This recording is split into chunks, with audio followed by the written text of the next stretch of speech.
Good morning, good afternoon, good evening, wherever you are joining us live. Thank you for joining us all month long for our Global Student Showcase.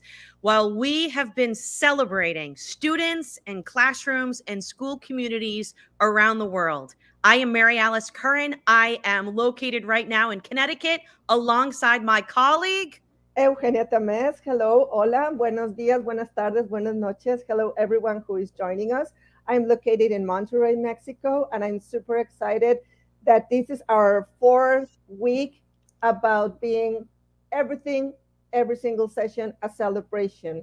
We are celebrating schools, we are celebrating students, we're doing this because our love for schools and our love for learning and education and doing it in a really fun way, right? So we're celebrating that. We are showcasing that experiences across the globe in different languages. It's absolutely awesome what's been going on this month. I mean, all month long, we have been able to model what Use Tech for Good looks like in action. And it is really, truly a celebration. What we intended to do on a one-day event on April 1st, we would never have been able to showcase what we've done in an entire month. We've met people at their time zone, in their language, and it's just been fantastic. And it is a reminder, and we're really blessed. Tueni and I, we get to work with school communities around the world, and we get to help create and facilitate learning experiences that look exactly like what we were going to see at Castleberry ISD. Um, I think I applaud their entire school community because before the school year started, there was like a call. They wanted to bring digital citizenship to their school community.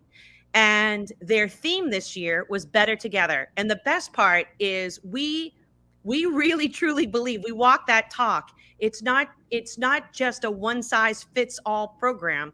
Since their theme was Better Together, we just said, are you open to taking the idea of digital citizenship and Use Tech for Good and really personalizing it to fit with your theme? And what you are about to celebrate with us is digital sportsmanship, which is the same package, the same elements, the same concepts, but with a team approach. And so this is what really makes us excited. So we are pulling up this incredible team, and we'd love, before we get to hear from your students, can we just hear from you? Like, from our perspective, you wanted to bring digital citizenship, you personalized it for anybody that's joining us live. Like, how did you, what's the process been like? Because what you are doing is exactly what we need in all school communities around the world. Sure. Well, first, we're so excited to be here. Thank you. And thank you so much for working with us, Mary Alice. You've been incredible and such a brainstormer and cheerleader and just helped us really think about all this. But as we were getting started, we were tasked at the beginning of the year by the superintendent to create a school-wide digital citizenship program.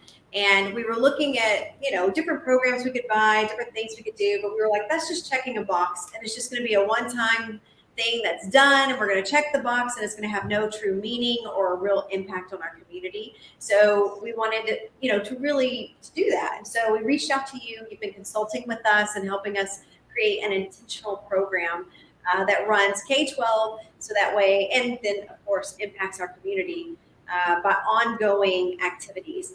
And at first, when we looked at it, we were all very overwhelmed because it's a huge undertaking and a huge project.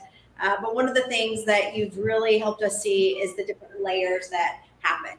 And so we've started small, we've laid the first layer, and then each year we're going to continue to build on that to continue building our comprehensive program that truly does impact our community and our world. Well, this is what we would call, what Castleberry, you would be a model school community to us, because this isn't just better together in school. You've added those layers, at home, at play, at work. So we really are very proud to be celebrating just the layers that you've added this year. And I want to just make sure everyone notices your Better Together t-shirt. So we are going to be in the background, and we are looking forward to our live audience being really active in the comment section. So let's celebrate you, and let's celebrate your students and your school community. Awesome. Well, we're so excited to be here. We're going to go ahead and get started. And yes, we would love to hear where you're joining from. I think that, when we told the students, there's people from all over the world joining. So it's such an incredible thing to be able to know that we're connecting and reaching people, not just here in our local area. So that's super exciting for them as well. So we're going to go ahead and kick it off. We are the innovation team here with Castleberry ISD, and we are located just right outside the DFW area in Fort Worth, Texas.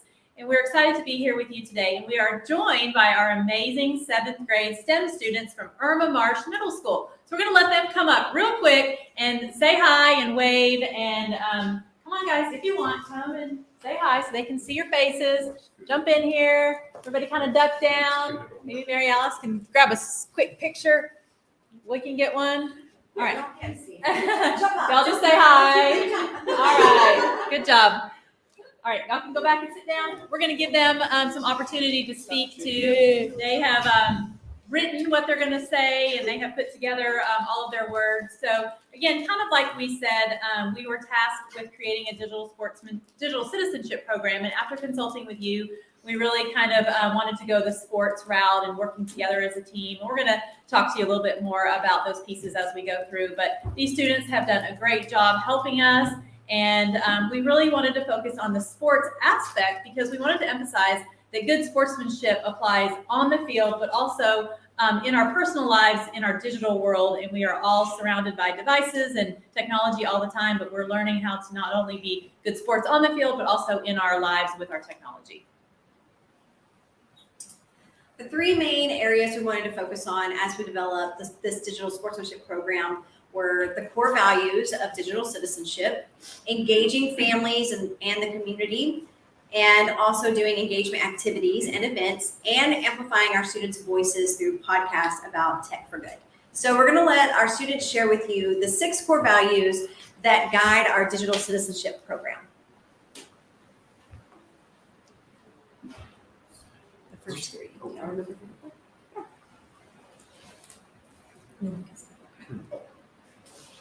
Core values guide us to use tech for good and help us be the best we can be on the internet.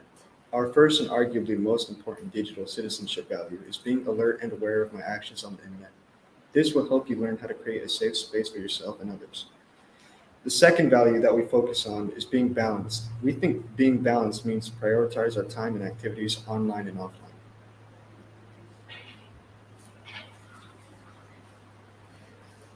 Being engaged is important for Tech for Good because being engaged lets you pay more attention to the person who is presenting and also on the internet by being focused on important info on a website.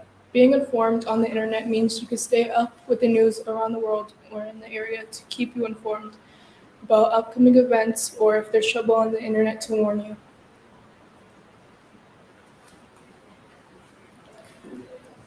Being inclusive is not just letting your friends join you in a game, it is about seeing multiple points of view, being engaged with people online, and last but not least, being respectful to people online and offline.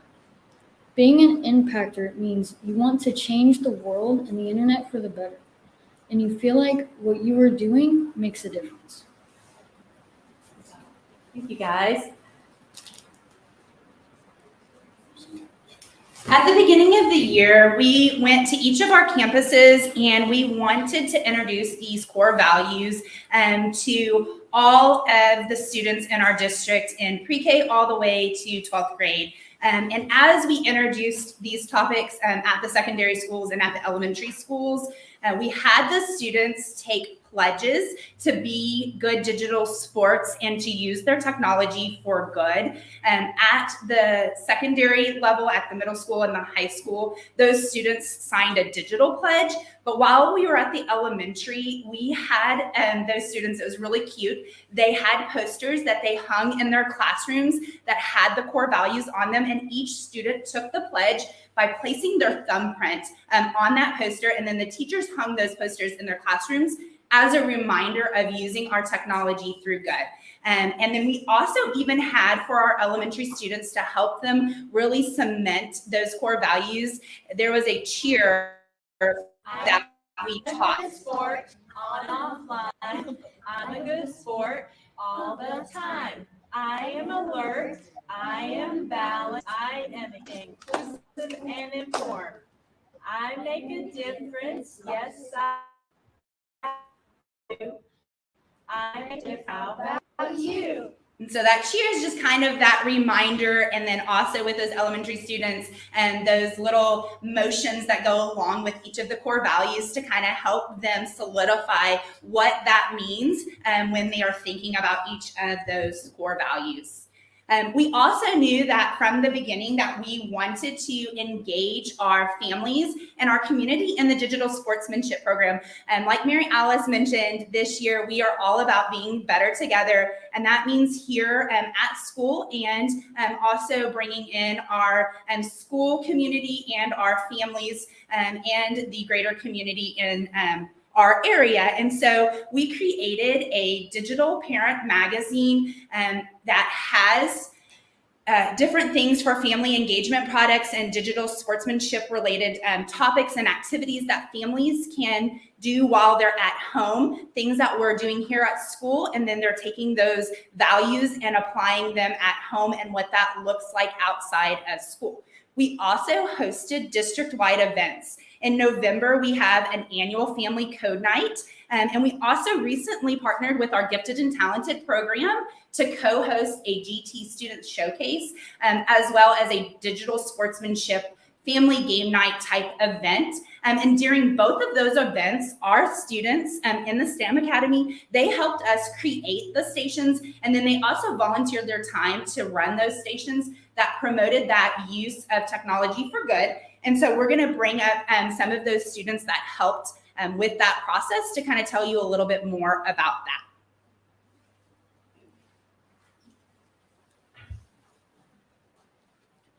We assisted with Family Code Night by getting the resources needed for the stations like microbits and flowcharts. We prepared the flowcharts to show how code is used, how to code the microbits. Before the event started, we got there early to set up our microbit stations. Our class volunteered to run the stations, and we helped the participants with the activity. Parents got the digital sportsmanship in action because we showed them how to use our tech for good.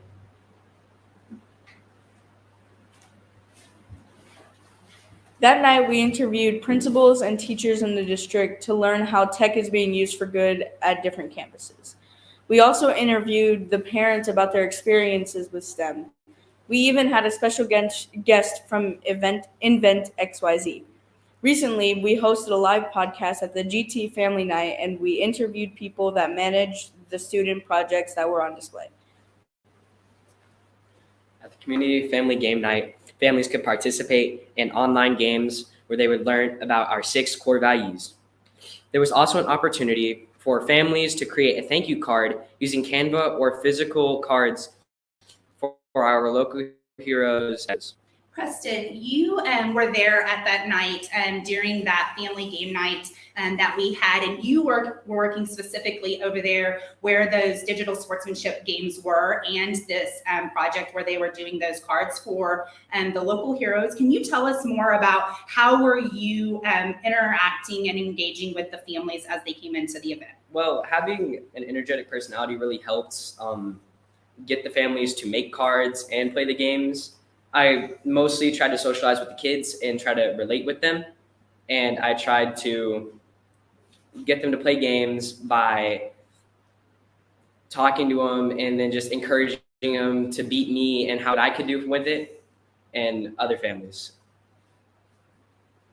Great. Thanks for sharing that. I know that you had a lot of parents that were asking you about the core values and what those meant. And you did a great job helping them understand that, and then also kind of directing them to the game to help them kind of see what that looks like as well. And then for all of you, I mean, you guys have been there for the Family Code Night and for the GT Night. Can you share with everybody, like, what was your favorite part of being at those events and why? That was me.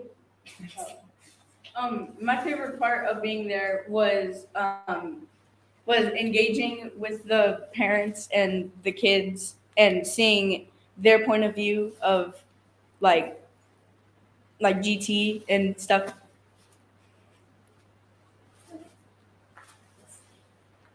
Thanks.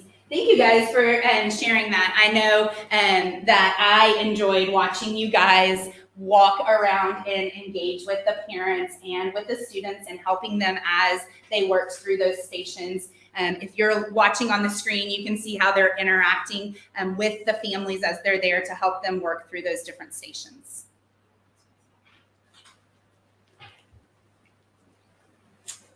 Our third main focus this year has been to amplify our students' voice to share the message of using technology for good. The Irma Marsh 7th grade STEM students were up to the task. They've worked really hard to create a student-led podcast where they share tips and tricks for using technology for good. Student roles were determined based on their strengths at the beginning of the year, and the show is hosted by some students, while others work behind the scenes to design things such as the podcast logo. The entire class worked as a think tank all year in preparation for recordings, and our podcast hosts are here to share more with you. Hello, we're the Lions Tech Tips podcast team, and we share ways to use tech for good. We have Lupita, Louise, Evans, and me, Zaire.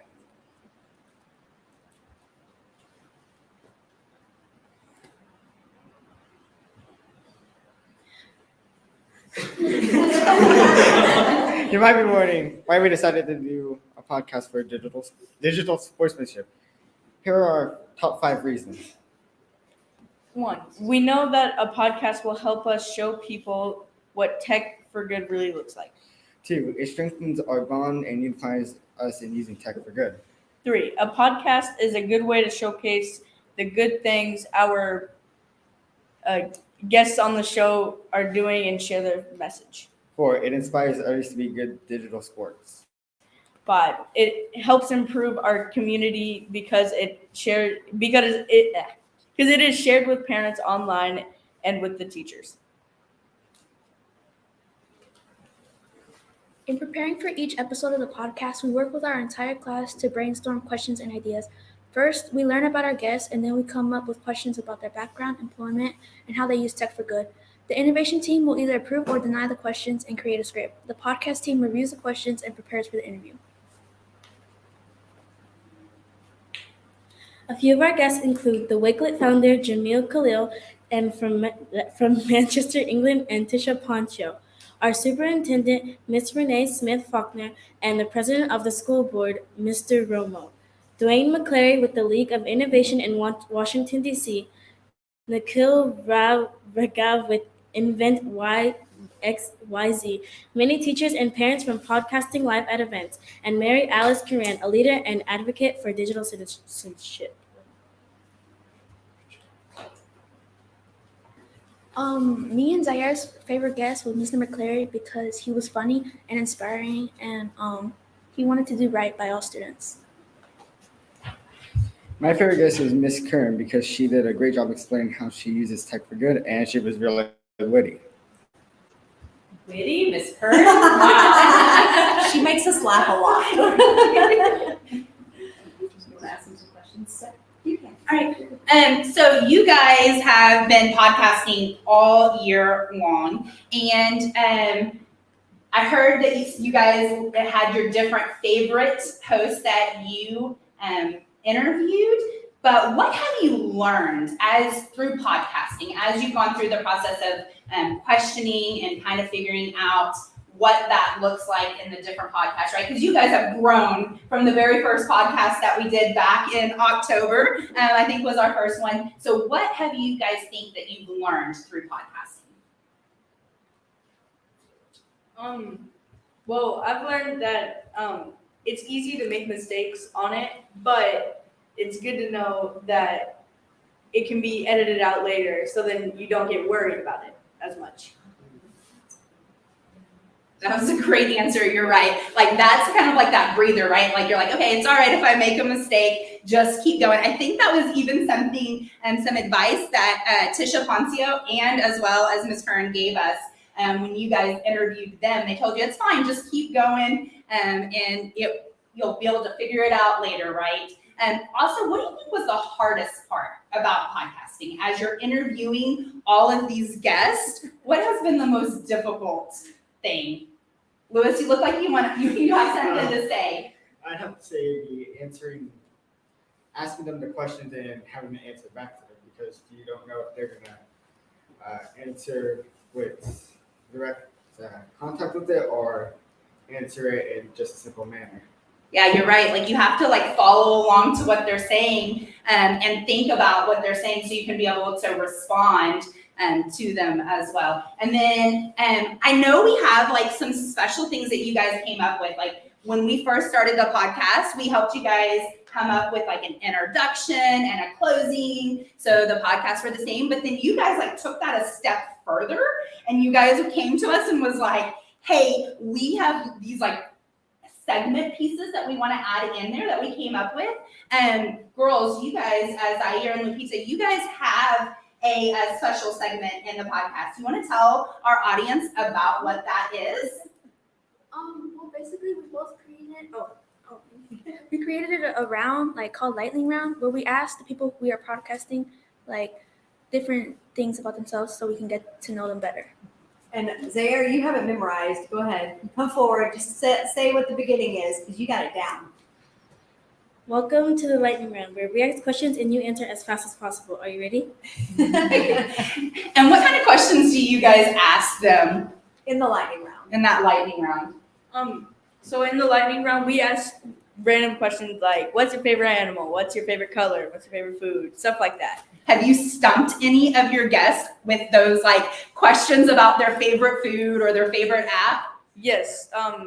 At the GT night, we stumped one of our guests with the favorite her favorite app, because she like for like 15 seconds she was like, I don't know.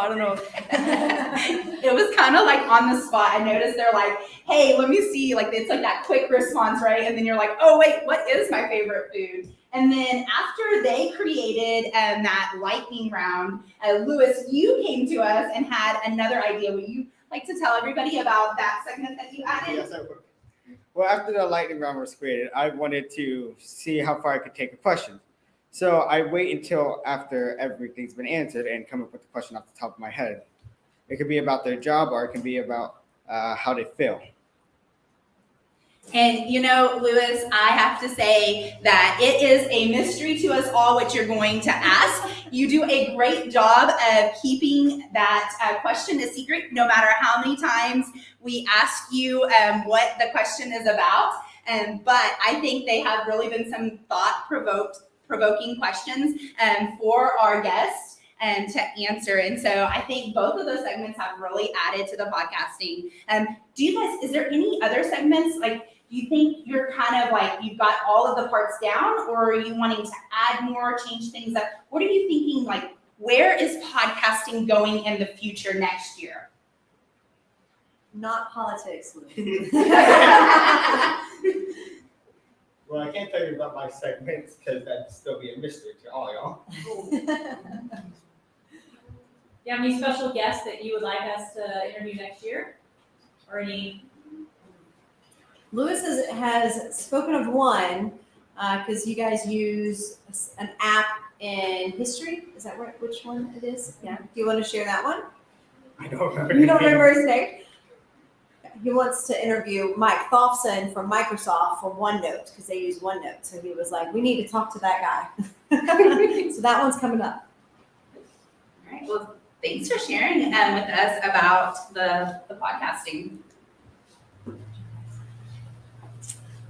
All right. Well, thank you so much for joining us today. We have enjoyed sharing our first layer of how we are growing our digital sportsmanship here in our district. A huge thank you to you, Mary Alice, for helping us take this big picture idea and break it down into manageable pieces so that it wasn't so overwhelming. So that's one thing that we would, suggest is that you take this, because at first we were like, oh my gosh, this is huge. How are we going to implement this big program district-wide? And so we just really, Mary Alice was very helpful in helping us think through those layers and what can you do this first year, and maybe pick a group or a grade to work with. And that's where we came up with this idea to work with the STEM students here. And they have been great. It's just been a great class to come in and be able to kind of take our ideas, and they've helped us form our ideas. And so the podcast, came out of this, but being able to go around to all of the students across the district and have them make that pledge with their fingerprint or, however it was. And they have a visual hanging up in their classrooms to continually remind them to use their tech for good. So this has been our first layer. So next year we will continue to grow and we will expand, and we're not really sure. We're still in the brainstorming stages of what that will be, but being able to branch out into the community with these community events and family pieces has been huge for our district to reach those family members. But we hope that we have inspired you to make an impact and for you to use your tech for good. We encourage you to follow us on Twitter. So our team is at InnovateCISD. So it's InnovateCISD. And surprise, we have our latest episode of our podcast just dropped this morning. So go check that out. We'll attach that and tweet that out as well. But the episode of the family game night with our GT coach was just dropped, so you guys will have to go listen to that as well. And so we just thank you so much, and I think maybe now we can bring Mary Alice back, and if you have any questions or if there's been any questions in the chat, we would love to answer them, or if you want to speak to any individual students, they might be available to answer any questions as well. Okay, that was unbelievable. I am so proud to have been a part of this and to be able to continue to celebrate. You joined us in October. As part of our, October is usually Digital Citizenship Week, and we did something for the entire month.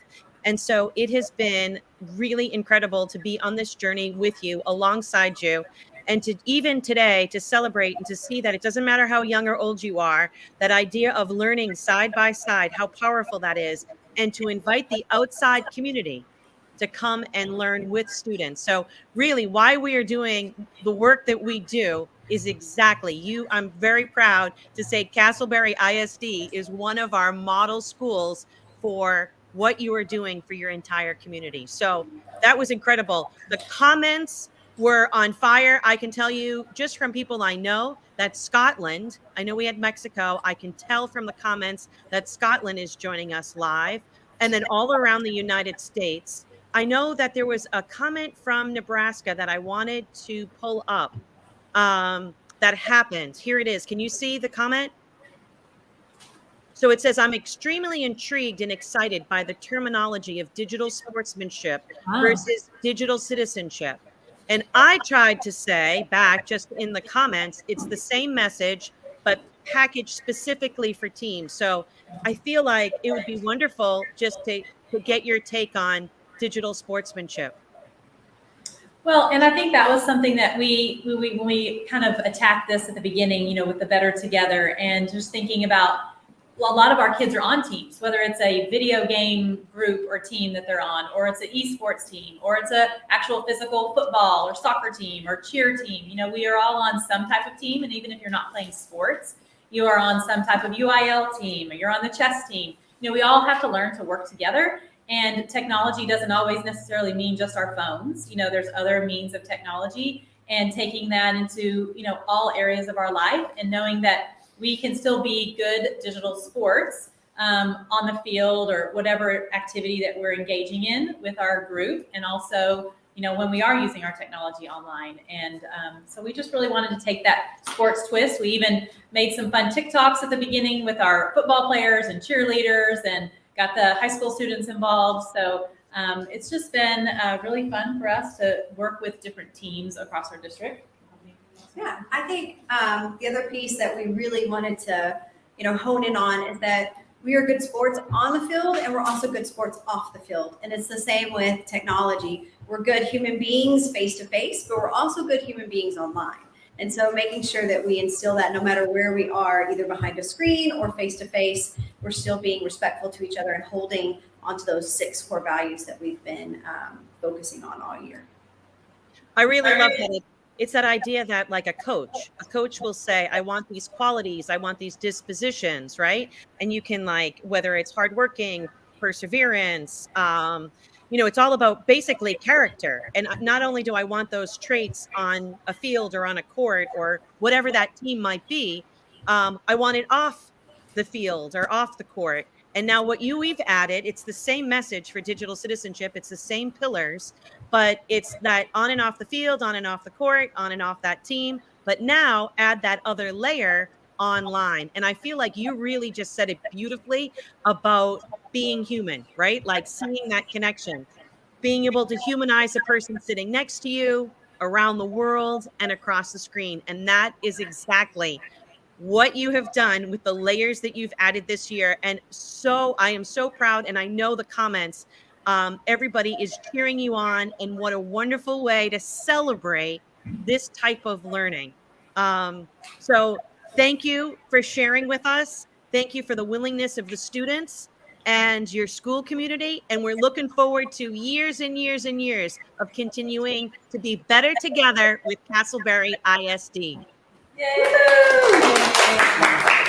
So for everyone that joined us live, thank you. This is our, I can't believe this is our last week. I know that my colleague Eugenia has a 1 o'clock Eastern Standard Time in Mexico. The session will be in Spanish.